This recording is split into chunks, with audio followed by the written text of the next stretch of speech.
하락 요인이 뭐 거의 보이지가 않습니다. 진짜. 뭐 기본적으로 하락을 한다라는 건 매물이 나와야 하락을 하는 거잖아요. 네. 그럼 누가 매물을 던지냐고요, 그럼. 그러니까 이제 뭐 하락 요인이 없어요.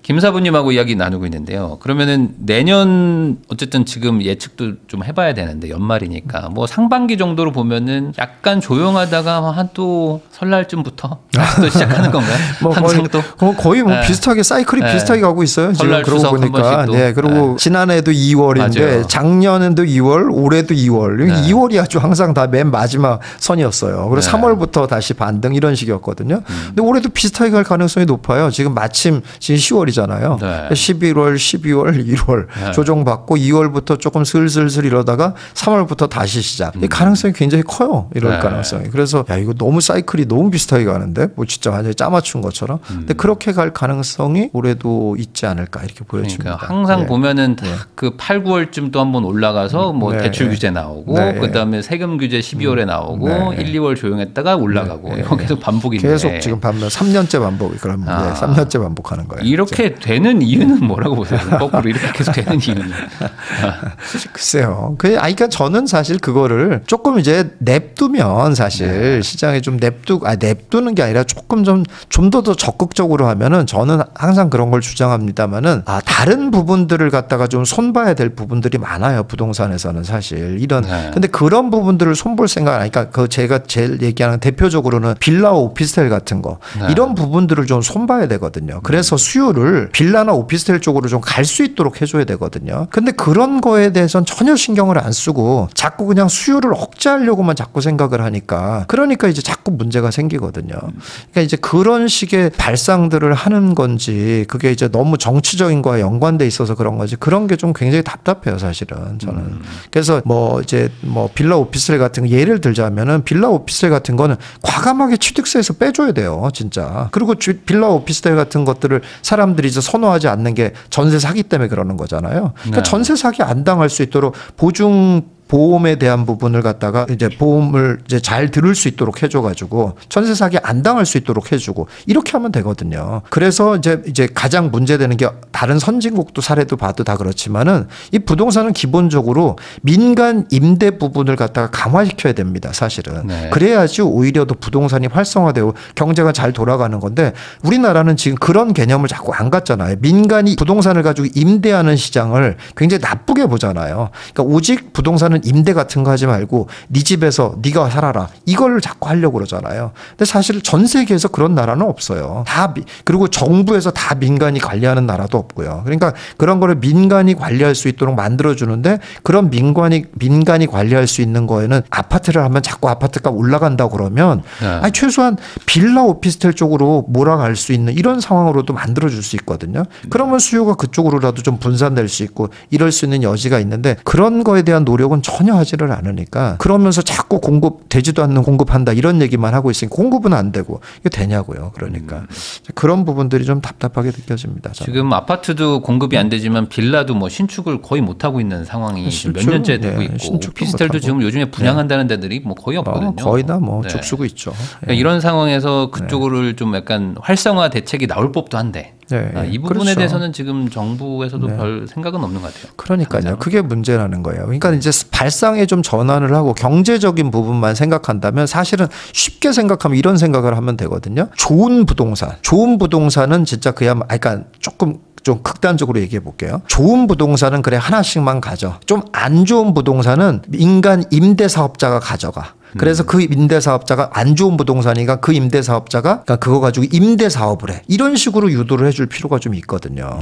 네, 그렇게 해서 그래야지 좀 활성화가 되고 안 좋은 부동산들은 민간 임대사업자들이 가져가서 그걸 리모델링 해가지고 임대를 한다든지 뭐 이런 식의 그러면은 보통 사람들도 안 좋은 거는 잠깐 내가 거주하거나 잠깐 빌려 쓰는 거로 쓰고 내가 돈 모아서 집은 좋은 집을 사고 이런 구조가 돼야 되잖아요. 이렇게 만들어져야 되는데 지금 지금은 빌라나 오피스텔도 전부 다 집으로 만들어 놓고 집으로 쳐가지고 이렇게 하고 있으니 민간 임대 시장이 활성화가 되지를 않아요, 기본적으로. 그러니까는 잠깐 어딜 가려고 하는 사람도 글로 갈 수가 없으니까 다 자꾸 아파트로 몰리니까는 가격이 점점 더 올라가는 그런 상황만 되고 있잖아요. 네, 그러면은 그렇습니다. 이런 분위기와 정책 기조 안에서 뭐 수도권 기준으로 뭐 예를 들어 이번에 토어제 묶인 곳들 기준으로 봤을 때는 뭐 하락 요인이 별로 안 보이나요? 어떻게 보세요?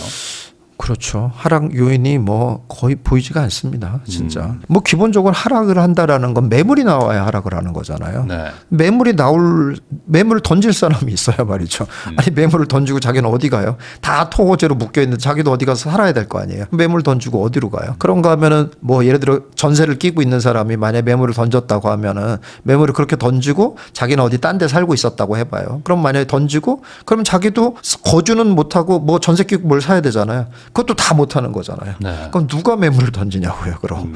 그러니까 이제 뭐 하락 요인이 없어요. 이 상황에서 내년부터 이제 서울 기준으로 뭐 역대급으로 적은 이제 뭐 그렇죠. 공급 신축이 공급물이야. 된다. 그래서 이거 지금 큰일 났다는 입주입니다. 얘기들이 많은데 29년까지 뭐 진짜 뭐 네. 바닥을 기는 수준인데 네. 이게 이 시너지 효과가 나면 더 상황이 안 좋아지는 거 아닌가요?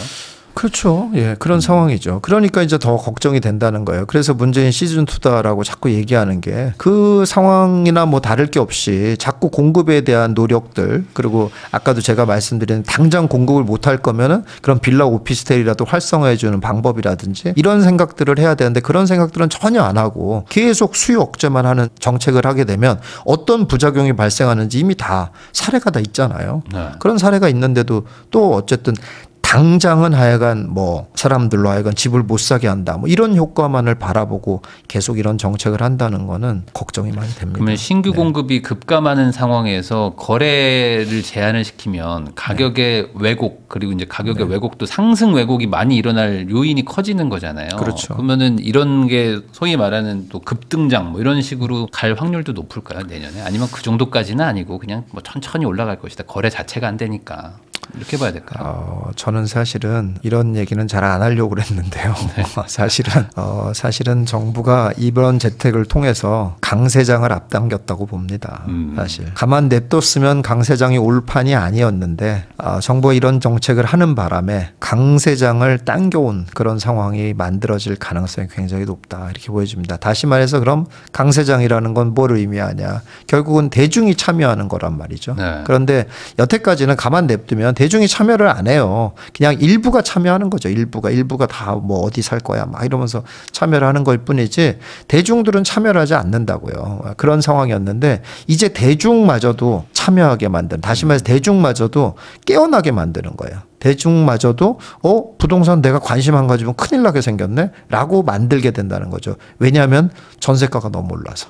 그러니까 보통의 사람들은 내가 살고 있는 게 별 불편하지 않으면 느껴지는 게 그러니까 뭐 미루잖아요. 자꾸 뭐 그렇게까지 할 필요 없어 뭐 이렇게 생각을 하잖아요. 그런데 당장 몸으로 피부로 느껴진다는 거죠. 이제 전세가가 오라? 뭐 1년 사이에 뭐 3억이 올랐어? 뭐 이렇게 되면 어쩌란 말이에요. 근데 대출도 안 돼? 그럼 우리 어디 가서 살아야 돼? 이러면 이제 정신이 번쩍 나는 거죠. 그렇게 되면은 부동산에 대해서 공부를 안 하면 안 할 수가 없게 되는 거잖아요. 더 관심을 오히려 가만히 있던 사람마저도 관심을 일으켜서 뭐라도 해야 되지 않는가 이런 생각들을 자꾸 갖게 만드는, 그래서 오히려 강세장을 당겨오는 그런 효과를 내지 않을까 이런 생각이 듭니다. 그러면 강세장이라는 건 당연히 뭐 고가 지역도 있겠지만 결국에 대세적 상승이 일어난다면은 뭐 중저가, 그러니까 지금은 사실상 뭐 안 올라갔던 동네들까지도 이제 상승할 수 있는 여력이 생긴다 이렇게 봐야 되는 건가요? 그렇다고 봐야집니다. 예, 그렇게 보여집니다. 이제 물론 시간은 걸리겠죠. 시간은 걸리고 순차적으로 이제 가겠죠. 순차적으로 가겠고 그거에 따라 순차적으로 갈 때 정부가 얼마나 또 규제를 따라갈지, 규제를 또 앞서갈지 이런 것까지는 아직 예측이 안 됩니다만은 어쨌든 시장의 움직임은 강세장의 모습처럼 점점 순차적으로 계속 부동산 가격이 뭐 전체적으로 점점 상승하는 그런 모습을 보이지 않을까 이렇게 보여집니다. 예전 그 문재인 정부 때는 그 조정 대상 지역, 막 규제 지역을 동두천까지 막 묶었었거든요. 계속 막 퍼져나가니까 그런 것처럼 이번에도 그러면은 그런 어떤 뭐 외곽지까지도 막 갈 그 정도의 이 여파라고 좀 보세요. 네, 저는 그렇게 보여집니다. 그래서 뭐 물론 이제 뭐 조금 제가 이제 이른 예측을 하는 거이긴 합니다만은 어쨌든 이런 식으로 가고 정부의 기조가 크게 바뀔 가능성은 없단 말이죠. 이랬다가 우리가 생각해 보니까 조금 잘못한 것 같아. 그러니까 다시 풀어줄게. 이럴 리는 없어 보인단 말이에요 지금. 네. 더 규제를 얼마나 세게 하고 규제를 얼마나 또 빨리 할 거냐 이런 문제의 차원이지 이미 한 규제를 풀어줄 가능성은 없어 보인단 말이죠 지금. 그렇다면 결국은 뭐 결과는 거의 뻔한 상황이다. 얼마나 빨리 이 가격이 퍼져나가느냐 이 문제가 어디까지 퍼져나가느냐의 문제이지 결국은 퍼져나가고 결국은 이제 외곽까지 간다. 이렇게 지금 보여집니다. 거꾸로 토어제를 풀면 그나마 좀 나아질 것 같은데 어떻게 생각하세요? 지금이라도 빨리 풀면. 이거는 좀 그래야 되는 거 아니에요? 아 미안하다 잘못했다 내가 너무 좀 과했다라고 빨리 풀면 그냥 해프닝. 근데 그럴 확률이 높진 않아 보이지만 아니 저도 그래야 된다고 봅니다. 예. 당연히 경제적인 순서로 봐서는 그렇게 해야 돼요. 당연히 그렇죠. 경제적인 논리에 의하면 그렇잖아요. 사실은 말이 안 되는 거잖아요. 그냥 풍선 효과를 막기 위해서 미리 막았다잖아요. 그러니까 노도광 그런 데서 이제 막 반발을 하니까 이유가 뭐냐에 대한 답변은 그거잖아요.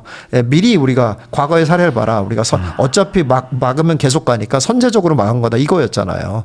근데 이제 그런 게 생각해 보면 말이 안 되는 거잖아요. 뭐 선제적으로 막는다는 거 그럼 뭐 전국을 다 막아버리죠. 그럴 거면은 선제적으로 말이 안 되는 거잖아요. 그러니까는 경제적인 논리만으로 치면은 당연히 해서는 안 되는 일이고 이제 풀어줘야지 맞는 거죠. 그러면 조금 시장이 좀 나아질 거다라고 보여집니다. 사실은. 네. 지금 기조는 약간 더 강하게 규제하는 식으로 갈 것 같은데 이렇게 가면은 과거처럼 또 막 몇 년짜리 또 상승장 뭐 이런 어떤 그걸 촉발하는 계기가 되는 거로 보세요. 어떻게 보세요? 글쎄 그렇게 본다고요. 그렇게 될 거라 그런 그렇게 된다라고 보여져요. 그래서 아까도 말씀드린 것처럼 거기에 이제 가장 큰 의문은 뭐냐면 아니 거래를 못 하겠는데 어떻게 가격이 올라가냐 이런 의문들을 갖는 분들이 있는데 그럴 때 제가 말씀드린 것처럼 재건축 재개발 봐라. 그래도 가격 올라가는 거 봐라. 거래 못하게 해도 가격 올라간다.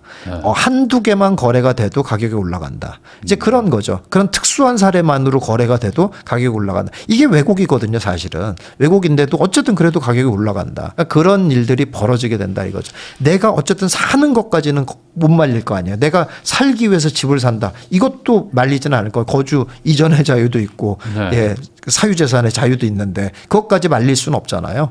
그러니까는 그렇게 하는 거래가 많지는 않아도 그런 거래만 해도 가격은 올라갈 수밖에 없는 그런 구조가 된다 이런 얘기죠. 그러니까 주인 사는 집들끼리 이렇게 한 칸씩 그렇죠. 옮겨가면서 그렇죠. 이제 뭐 노부부가 이제 뭐 돌아가시면서 나오는 집 하나씩 또 이렇게 돌아가면서 가는 그렇죠. 그런 개념이 되는 거죠. 그렇게 된다고 하더라도 가격은 올라간다 이거죠. 그러면은 이 상황으로 계속 간다고 했을 때 그 아까 말씀하셨던 그러면 결국에는 또 집값을 잡아야 된다라는 얘기들이 안 나올 수가 없잖아요. 이거 어떻게 할 거냐. 그러면은 또 이제 세금 올리고 하면서 또 옛날처럼 좀 극단적인 정책들이 또 나오는 그러면서 또 시장을 자극하는 이게 좀 반복될 거로 보인다. 이번 대책이 그 공급을 오히려 막는 역효과가 있다 이러면서 지금 투기과열지구에다가 뭐 토호제가 되면서 뭐 지금 대출 규제도 막 막히니까 뭐 이주비도 안 나온다, 뭐 중도금 대출 40% 막힌다. 그렇죠. 누가 청약 받냐, 뭐 이런 얘기들 나오고 있더라고요. 이 공급에 악영향을 준다고 보세요? 악영향 엄청 주죠. 말할 것도 없죠. 이것도 뭐 다 사례에 다 나와 있는 거잖아요. 일단 뭐 이제 지금 또 야심차게 했던 일기 신도시 그 재건축 한다고 그랬는데 그렇잖아요. 이 누가 재건축을 합니까? 이런 상황에서 항상 재건축 재개발의 가장 큰 문제는 결국은 분담금이거든요. 결국은 분담금인데 분담금 때문에 어마어마하게 싸울 수밖에 없다고요. 야 이렇게 분담금 내고는 안 해. 뭐 왜냐하면 그냥 나 여기서 나 평생 살던 집인데 편하게 얼마든지 살 수 있어. 이런단 말이죠. 근데 이제 그렇게 싸우다가 막 지겹단 말이에요. 싸우는 게 뭐 서로가 뭐 이런 얘기 저런 얘기하고 그러면은 팔고 나갈 수라도 있었단 말이에요. 근데 팔고 나가지도 못해. 그런데 분담금은 엄청 내라고 그래. 그럼 어떻게 하겠어요? 그럼 안 해 우리. 이렇게 될 수밖에 없어요. 그러면 뭐 한두 끝도 없이 계속 지연되는 거예요, 그냥. 이렇게 될 가능성이 굉장히 높죠. 그러니까 재개발, 재건축 이런 거 다 거의 뭐 올스톱이라고 봐야 됩니다. 네. 뭐 안 되는 거죠. 그렇게 제일 문제가 지금 재당첨 제한 5년 네. 이것 때문에 지금 사실 서울 수도권 전역이 거의 뭐 투기 관리를 묶여버리니까 맞아요. 또 갑자기 나 절대 못해 반대하는 분들이 나타나고 있어요 지금. 조합에서. 맞아요. 그게 이제 말씀 잘 하신 건데 너무 웃긴 게 지금 이게 하루아침에 투기과열지구가 됐잖아요. 네. 하루아침에 투기과열지구가 됐는데 예를 들어서 서울에 같은 지역의 조합원 두 개의 조합원 물건을 가지고 있으면 안 되잖아요. 그건 뭐 이미 다 알고 있는 거기 때문에 그건 이제 하나밖에 입주권이 안 나오니까 안 된단 말이에요. 근데 같은 지역이 아니라 같은 단지가 아니라 뭐 예를 들어서 노량진에 하나 뭐 저기 뭐 흑석동에 하나 이렇게 갖고 있었단 말이죠. 네. 갖고 있었는데 둘이 같이 그냥 뭐 이렇게 사업 시행 인가 전에 있던 물건을 가지고 있는데 연달아 관리 처분이 날 수 있다는 얘기죠. 네. 이렇게 그러면 이제 하나는 못 받는 거잖아요. 재당첨 금지에 걸려가지고. 네. 그럼 이제 그래서 조합끼리 얘기를 해가지고 야 니네 관리 처분 신청했어? 우린 그럼 나중에 할게. 이런 상황이 벌어지고 있어요 지금 이미. 그럼 왜냐면 뭐 우리 조합이 지금 당첨하면 안 된, 지금 관리 처분하면 안 된대. 막 이런 얘기가 해가지고 지금 성남 같은데도 그래가지고 서로 그 관리 처분 서로 지금 늘려고 그랬다가 그 날짜 조정하고 이런 일이 벌어지고 있다니까. 야 팔고 나서 해 막 이런 식으로 이런 상황이 막 벌어지고 있다고. 그게 결국은 늦어지는 거죠. 그런 것들이. 그러면은 이게 공급에도 악영향을 준다 그러면 결국에는 가격 상승세를 또 약간 불을 또 거기다가 불을 지피는 게 아닌가라는 또 생각도 들고요. 그러면은 현재 지금 아직 뭐 일주일 정도면 한 2주밖에 안 됐기 때문에 아직은 이런 내용들이 뭐 국민 대다수들이 잘 모르실 거잖아요. 그렇죠. 그러니까 지금은 뭐 그런가 보다 하겠지만 이게 한 3, 4개월, 한 4, 5개월 지나면은 전세 상승부터 시작되는 어떤 그 와닿는 체감이 될까요? 그렇죠. 그렇게 된다고 봐야죠. 근데 이제 전세라는 건 항상 그렇잖아요. 전세라는 거는 뭐 딱 자기 날짜들이 다 있잖아요. 네. 뭐 12월에 나오는 사람, 1월에 나오는 사람, 뭐 2월에 이게 다 날짜들이 있으니까 그럴 때 많이 느끼는 거지 뭐 지금 이런 대책이 나왔다고 지금 막 다 전세를 갱신하고 이러는 건 아니잖아요. 근데 이제 그렇게 갱신하는 사람들이 조금씩 느껴지는 거죠.